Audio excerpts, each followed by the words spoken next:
Oh, how I can go? I'm going, baby. Well, we know you pack in more than enough in your day. Well, it's hard to fit in the basics like proper nutrition or a good workout. So we're talking about yoga on the go with the owner of Ayama Yoga Studio, Mano Ardisone, who's joining us right now. Come on in here. How are you? Hey. So it's National Yoga Month, right? Yes, you know, a couple of years ago when yoga started being such an important part of people's lives, they assigned the month of September as National Yoga Month. So throughout the entire country, different studios do little things here and there to just promote national yoga awareness. Okay, so people are at work, they're at their desk, they don't have time to go to yoga class, but they want to be able to chill themselves out at work. We have a prop, we have a chair here. You're going to show us a couple of things? Yes, we're going to use the chair, and then we see how maybe other people can do those as well when they're not on the chair. Okay. Very simple. So most people in the office generally suffer from either lower back pain, shoulder pain, or neck pain. And then I'll give you an extra freebie for the wrist. Okay. If you work on the computer. Got it. Yeah. So just basically, if you lay your feet on the floor and just forward yourself forward, and you know, some people might already feel a little stretch here, and otherwise you're invited to go all the way down and just let your head hang. Yeah. This might look weird if you're doing this at work, but... And this is very safe because you can't overdo it. There's only so far you can go. Feels good. And if you let your head down, you feel a little blood rush coming to the head. Right. And you can stay here for a little bit or a few minutes even, and your lower back should certainly feel better after that. Very nice. Okay. And then what about for your wrists, people that are on the computers? I know.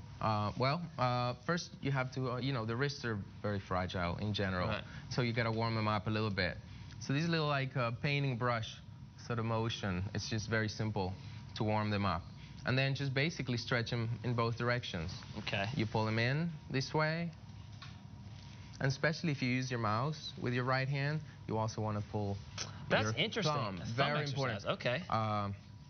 Yeah, a lot of people suffer from carpal tunnel syndrome, this you know, tension around the wrist, and so working it this way would also prevent that.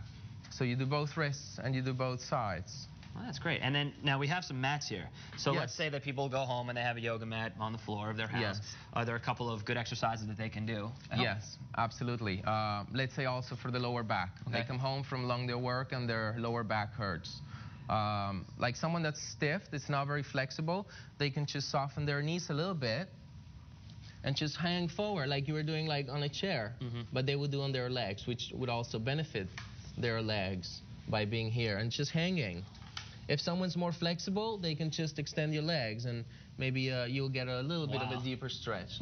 Feel it in the hamstrings. In the back of the leg. Yeah. So just being here alone would be a great benefit for them, and then if they can squat. Oh wow, that's great. Yes. Some people can do it. They've never done yoga. Others work hard at it. So and it's important for people to note that if they're not that flexible, if they haven't done much yoga, that they shouldn't overdo it right away, right? You have to ease into it. Yes, they don't have to let their ego, as we call it, you know, get on the way and think they're competing, or they have to outperform the person next to them. It's really about them being able to forget about all around them and just connect with their breath, and that's really what's going to help the stress part of it. Is there one part of the body that's most important to exercise or to stretch, to loosen up? Would it be the back, would it be the neck, or is they all equally important?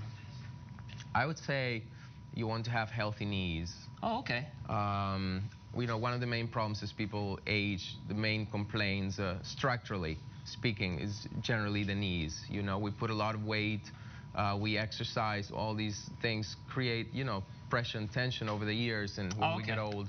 I'm sorry, apologies, we're out of time. I got stretched, I got lost up with my timing there. If you want to check out more of from Ayama Yoga, click stories we talked about today on southflorida.com. Stretch those knees. Also online, where you spend your later years can make all the difference. Check out America's healthiest retirement spot.